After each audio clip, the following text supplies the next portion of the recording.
వాక్యాన్ని చూసుకుందామండి.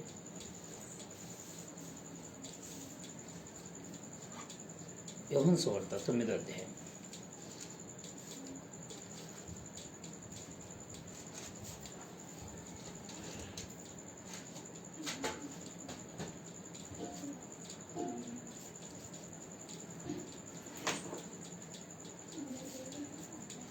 నవోదయ యోహాను సువార్త.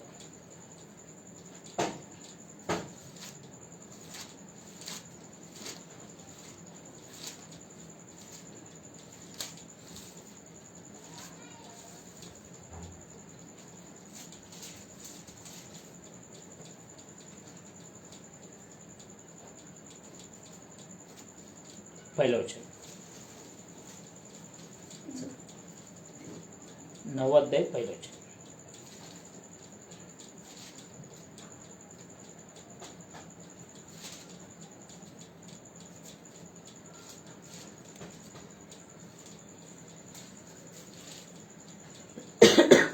యోహాను సువార్త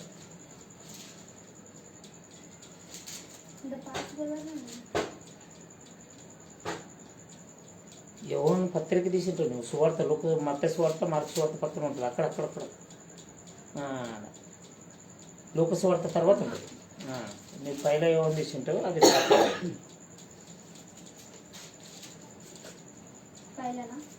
नवोदय पहिले वचन. तो तिथकडून जात असता त्यांनी एका जन्मबद्ध मनुष्या पाहिले. तेव्हा त्यांचे शिष्यांना त्यांना विचारले, गुरुजी, याने अंधे जन्मावे असे पाप कोणी केले, याने किंवा आई बापांनी? येशूने उत्तर కళ్ళు మూసుకొని చిన్న ప్రార్థన చేసుకొని తిరుగు వాక్యానికి వెళ్ళిపోదండి. కళ్ళు మూసుకొని ప్రార్థన. మహాపరిశుద్ధుడైన దేవా, మీ ఘనమైన పాదాలకు నమస్కారం. ఇదిగోనాన్న మరి మీ యొక్క వాక్యాన్ని మేము చూచుచుండగా మీ జ్ఞానము మీ ఆలోచన దయచేయండి. ఈ భూమి మీద ప్రతి మనిషికి నా ప్రభమ్మది మీరు ఇచ్చిన ఆయుష్కాలం భూమి మీద ఉన్నంత వరుసకే నా ప్రభమ్మది మిమ్మల్ని ఆరాధించడానికి, మిమ్మల్ని మహిమపరచడానికి. ఒకసారి ఈ శరీరాన్ని, ఈ ఆత్మ వదిలేసిన తర్వాత ఏ వ్యక్తి కూడా నా ప్రభా మరి మిమ్మల్ని ఆరాధించలేరు, మిమ్మల్ని మహిమపరచలేరు. అందుని బట్టి మన్ని అనేక విషయాలు తెలుసుకొని ముందు కొనసాగడానికి సహాయం తెచ్చండి. రానైనా ప్రతి ఒక్కరు త్వరగా రప్పించండి. వచ్చిన మీ పిల్లలు భయభక్తులు కలిగి మీ యొక్క మాటలు నేర్చుకోవడానికి మీరు కృప చూపించమని యేసుక్రీస్తు అతి శ్రేష్టమైన నామములో అడివేడికించిన పరమ తండ్రి, ఆమేన్. ఈ మాటలు మనం చూసుకున్నప్పుడు చాలా జాగ్రత్తగా ఉండాలి. యేసుక్రీస్తు ప్రభు ఇలా పోవుచుండగా యేసుక్రీస్తు ప్రభు 12 మంది శిశువులు పోతుంటే ఒక పుట్టుగుడ్డువాడు పుట్టాడు. అంటే అక్కడ కనపడ్డాడు. పుట్టుగుడ్డివాడు అంటే తల్లి గర్భంలో నుండి పుట్టినప్పుడు ఉంటే గుడ్డివాడు అన్నమాట, కళ్ళు కనపడు. ఇప్పుడు చాలామంది ఆలోచన ఏమిటంటే ఏదైనా తప్పు చేస్తేనే కళ్ళు పడతాయి, లేకపోతే తప్పు చేస్తేనే ఏదైనా తల్లిదండ్రులు తప్పు చేస్తేనే కుంటోళ్ళు పిల్లలు లేకపోతే గుడ్డి వాళ్ళు పుడతారు అన్న ఆలోచన చాలా మందిలో ఉండేది.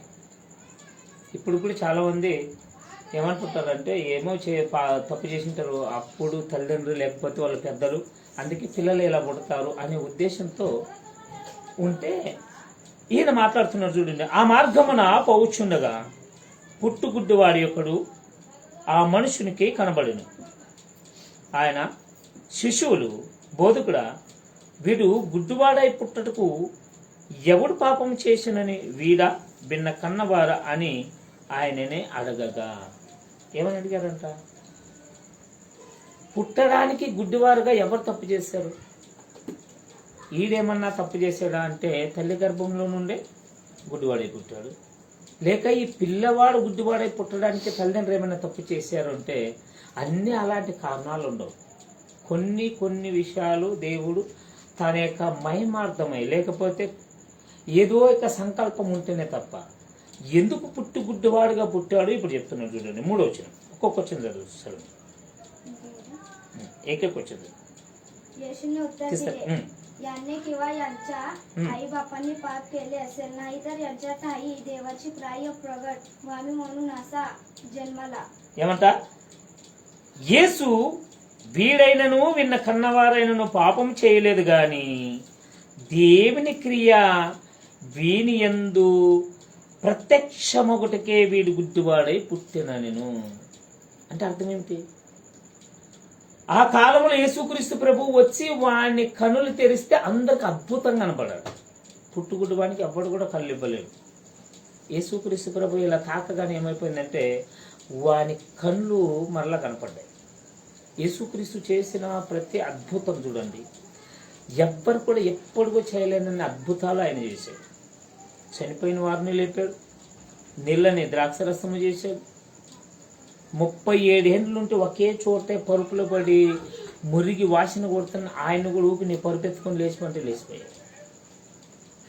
పుట్టు గుడ్డివాడు. ఎందుకు ఈ గుడ్డివాడు? లేక వాళ్ళ అమ్మ నాన్న ఏమన్నా పాపం చేశారంటే ఆయన అంటున్న మాట ఏమిటంటే, పాపం చేస్తే గుడ్డివారు కుంటివారు పుట్టరు, దేవుని సంకల్పాన్ని బట్టి పుడతారు. దేవుడు వాళ్ళ ద్వారా ఏదో జరిగించాలనుకుంటాడు, లేక వాళ్ళ ద్వారా ఏదో ఒకటి జరగాలని ఉద్దేశంతో ఆయన కుంటివారు గుడ్డివారే పుడతారు, చెవిటివారే పుడతారే కానీ పాపం చేస్తే పుట్టదు. ఇది మాత్రం గమనించుకోవాలి.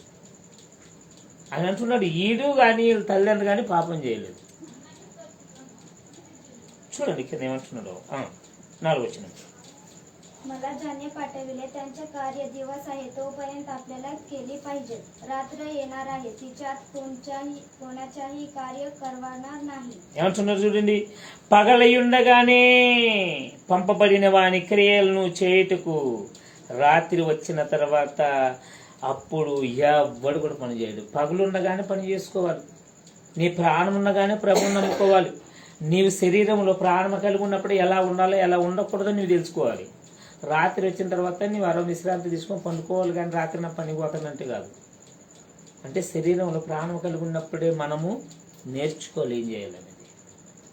దేవుడు ఈ లోకానికి మనల్ని ఎందుకు పంపించాడు, ఎక్కడి నుండి మనం వచ్చాము ఖచ్చితంగా తెలుసుకోవాలి. ఎంతోమంది పుడుతూ చచ్చిపోతారు. ఎక్కడ పోతారు అందరూ? ఎంతోమంది పుడుతున్నారు, ఎక్కడి నుండి వస్తున్నారు చూద్దాం. కీర్తనాల గ్రంథం సూత్ర సహిత 9వ అధ్యాయం.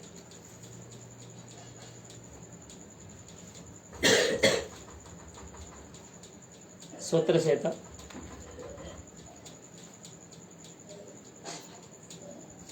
9వ అధ్యాయం 5వ వచనం చూద్దామని ఏమంటాడు. మనిషి ఎక్కడున్నాడో చెప్తున్నారు చూడండి.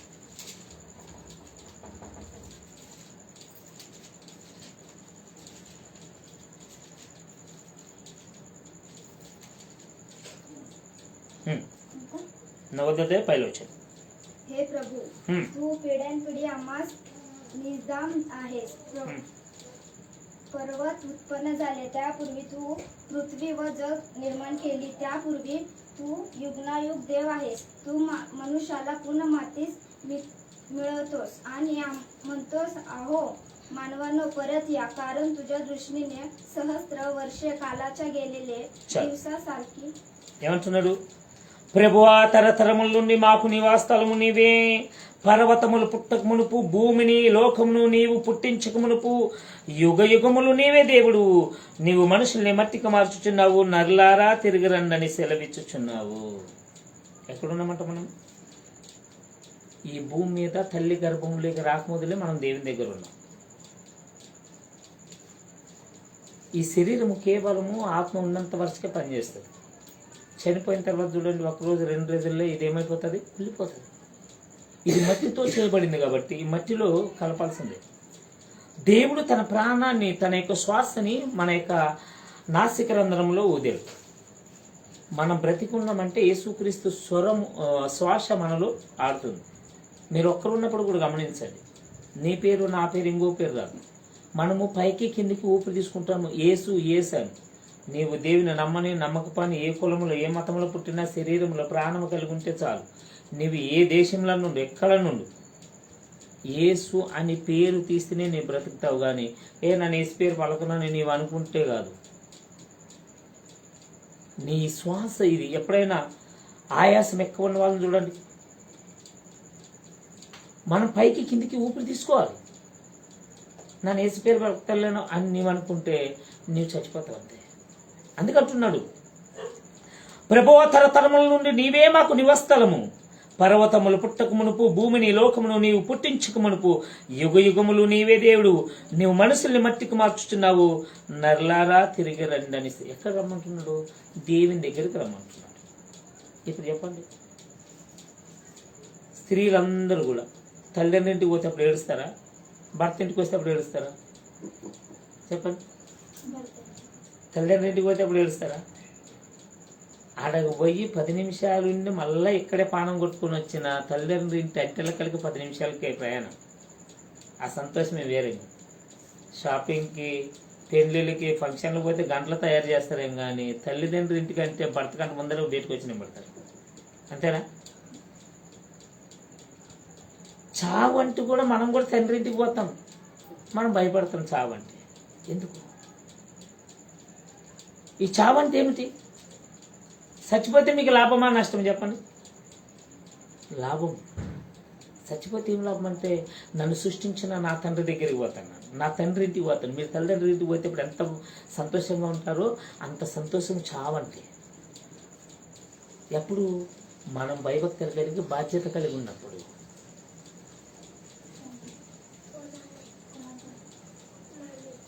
ఏమంటున్నాడు చూడండి. ఆయన ప్రసంగి గ్రంథం 12వ అధ్యాయం 7 చూద్దామండి. ప్రసంగి గ్రంథం 12వ అధ్యాయం 7 వచనం చూడండి.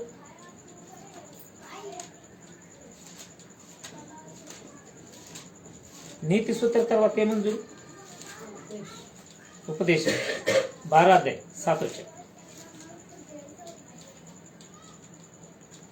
ఉపదేశం 12వ అధ్యాయం 7 వచనం.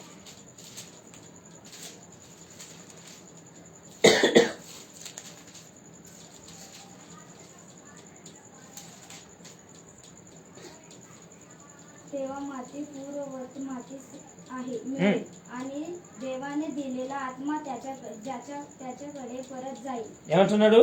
మన్నైనది ఎనకటి వల్ల మరల మట్టికి చేరు ఆత్మ దాన్ని దయచేసిన దేవుని ఎదికే. ఈ మట్టిలో మనం కలిపేస్తారు. ఏంటి? శరీరం. ఆత్మ దేవుడే ఈ యొక్క మనిషి శరీరంలో ఉంటాడు కాబట్టి తిరిగి దేవుని దగ్గరికి పోతుంది.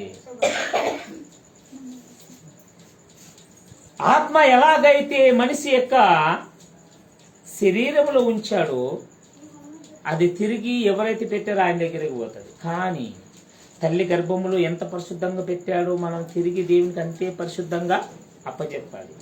అప్పుడైతేనే మనం పోగలుగుతాం.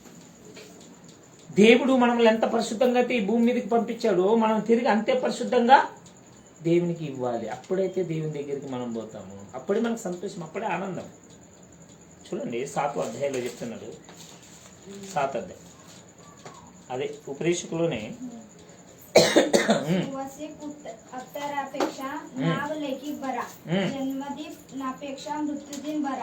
ఏమంటున్నాడు? సుగంధ తైలం కంటే మంచి పేరు మేరు, ఒకని జన్మదినం కంటే మరణదినమే మేలంట. మనం కేకులు కోసుకుంటాం, నా పుట్టిందినం అంటాం. ఏడేమంటున్నాడు తెలుసా? పుట్టిందినం కంటే సచ్చిందినం మేలంట. పురాణ నీ పుట్టి ఎన్ని పాపాలు చేస్తావో తెలియదు, ఎంతమంది నేను ముంచుతావో తెలియదు, చనిపోయిన తర్వాత నీవు నీ తండ్రి దగ్గరికి పోతావని ఏమంటున్నాడు? సుగంధ తైలం కంటే మంచి పేరు మేలు, ఒకని జన్మదినం కంటే మరణ దినమే మేలు. నీ పుట్టిన దినం కంటే సచ్చిన దినం మేలంట. నువ్వెలా ప్రారంభమయ్యేది కాదు, నువ్వెలా దేవుని నమ్ముకునేవాడు కాదు, నువ్వు లాస్ట్లో ఎలా ఉన్నావు అనేది దేవుడు చూస్తాడు. నువ్వు చనిపోయే నాటికి దేవునిలో కానీ లేకపోతే నీ అంత దీని మరి ఇంకోవాళ్ళు.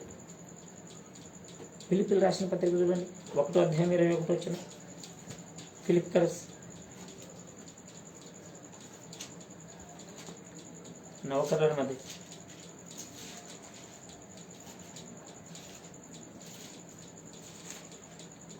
ఎఫెసీ తర్వాత ఉంటుంది. ఫిలిప్పీ 1వ अध्याय 21 वचन.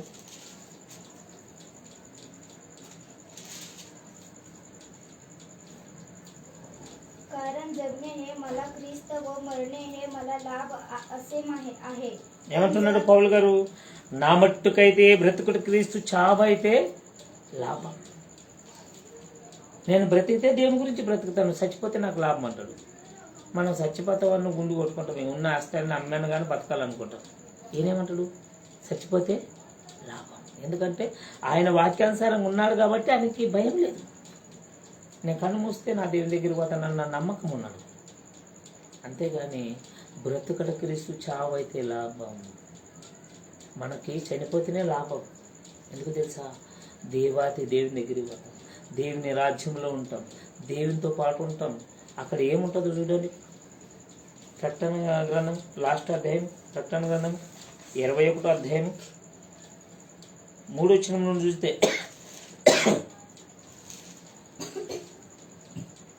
దేవునిందు భయభక్తులు కలిగిన వారికి కలుగుచున్నటువంటి అద్భుతాలు చూడండి ఏమంటున్నాడో.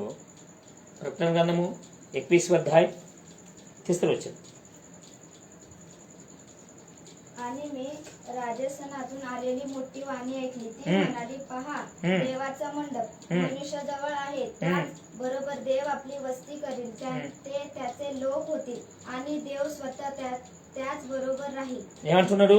అప్పుడు ఇదిగో దేవుని నివాసము మనుషులతో కూడా ఉండును, ఆయన వారితో కాపురముండును, వారు ఆయన ప్రజల యందురు, దేవుడే తానే వారి యొద్ద ఉండి వారితో కూడా ఉండును. దేవుడే సరాసరి మనతో ఉంటానంటే ఇంకేంటికి బాధ చెప్పండి.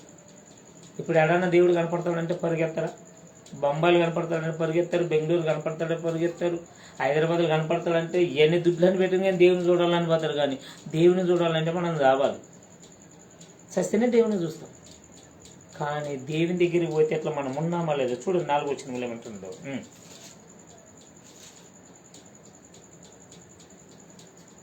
तो त्याच्या डोळ्यांचे सर्व अश्रू पुसून टाकील. यापुढे मरण हे नाही, शोक, रडणे व कष्ट ही नाही. कारण मनाला पहा, मी सर्व पाहिले होऊन गेले. तेव्हा राजासनावर बसलेला मनाला पहा, मी सर्व नवे करीतो. तो मनाला ఏమంటున్నారు చూడండి. ఆయన వారి కన్నుల ప్రతి బాష్పబిందమును తుడిచివేయును, మరణమును ఇక్కడ ఉండదు, దుఃఖమైనను ఏడుపైనను వేదనైనను ఇక ఉండదు. మొదటి సంగతులన్నీ గతించిపోయి ఉన్నవి. సింహాసనములో నుండి వచ్చిన గొప్ప స్వరము చెప్పగా వింటిని. ఏమంట? ఏడుపు ఉండదు, ఈ గోల ఏముండదు. ఈ దుడ్లు గోల, పెండ్లు గోల, ఇండ్లు గోల, కరెంటు గోల, ఇవి ఏముండదు. దేవుడు దేవునితో పాటు మనం, అది లాభం అంటే. అందుకంటున్నాడు ఆయన, బ్రతుకుడు క్రీస్తు చావైతే లాభం. మరి అలాంటి రాజ్యంలో మనం ఉండాలంటే మనం ఏం చేయాలి? వాక్యానికి లోబడి వాక్యానుసారంగా జీవించాలి. వాక్యానికి లోబడి మనం సరి చేసుకున్నప్పుడే అక్కడ ఉంటాం. అలా లేకపోతే మనము దేవుని రాజ్యానికి పోలేము. మనము తల్లి గర్భంలో నుండి ఎంత పరిశుద్ధంగా ఉంటాము. చిన్నపిల్లల్ని చూడండి, ఎంత ముద్దు వస్తారు, ఎంత మంచిగా ఉంటారు. అలాగనే మనము దేవునికి అప్పచెప్పుకోవాలి. ఎప్పుడు మన బుద్ధి తెలిసి, మన జ్ఞానం తెలిసి, మనం తప్పు ఇడిచిపెట్టి ఇక పైన తప్పు చేయకూడగా జాగ్రత్త కలిగి మనం దేవునికి మనము అప్పచెప్పితే అప్పుడు దేవుడు మనల్ని ఇలాగే ఉంచుతాడు. ఏడుపు లేని రాజ్యంలో సంతోషం, దేవుడే మనతో పాటు ఉంటాడు. అక్కడ ఉండాలని ప్రయాసపడాలి. కొద్ది మాటలు దేవుడు మన హృదయంలో ఫలింపు చేసి ఆశీర్వదించి నడిపించాలి. కళ్ళు మూసుకొని ప్రార్థన చేద్దాం. మహోన్నతుడైన దేవా, మీకు ఘనమైన పాదాలకు నమస్కారం. ఇదిగోనైనా ఇంతవరకు కొన్ని విషయాలు చూసుకున్నాం. ఇంకా అనేక విషయాలు చూసుకోవడానికి మీరు కృప చూపించండి, మీ కృపలో భద్రపరచండి. బ్రతుకుడు క్రీస్తే చావైతే లాభం నాయన. మరి ఈ లోకంలో ఉన్నంత వరకు మీకు భయభక్తులు కలిగి, బాధ్యత కలిగి, మీ విశ్వాస జీవితం కలిగి ఉండడానికి మీరు కృప చూపిస్తారని నాయన. మరి మీ కృపలో భద్రపరుస్తారని, అన్ని విషయాలు మీరు మాకు తోడుగుంటారని యేసుక్రీస్తు అతి శ్రేష్టమైన నామములో అడిగి వేడుకుంటున్నా పరమ తండ్రి, ఆమేన్. మన తండ్రి అయిన దేవుని నుండి, మన ప్రభువైన యేసుక్రీస్తు నుండి పరిశుద్ధాత్మను సావాసం ఇప్పుడు ఎల్లప్పుడు ఇక్కడ కూడి వచ్చిన ప్రతి ఒక్కరికును, అనారోగ్యంతో ఉన్న ప్రతి ఒక్కరికును, అప్పుల బాధలు, ఇబ్బందులు, సమస్యలు ఉన్న ప్రతి ఒక్కరికును, మీ పరిశుద్ధులకును మీ ఆత్మ సదాకాలం తోడే నడిపించును గాక. ఆమేన్. అందరికి వందనాలు. Thank you. God bless you.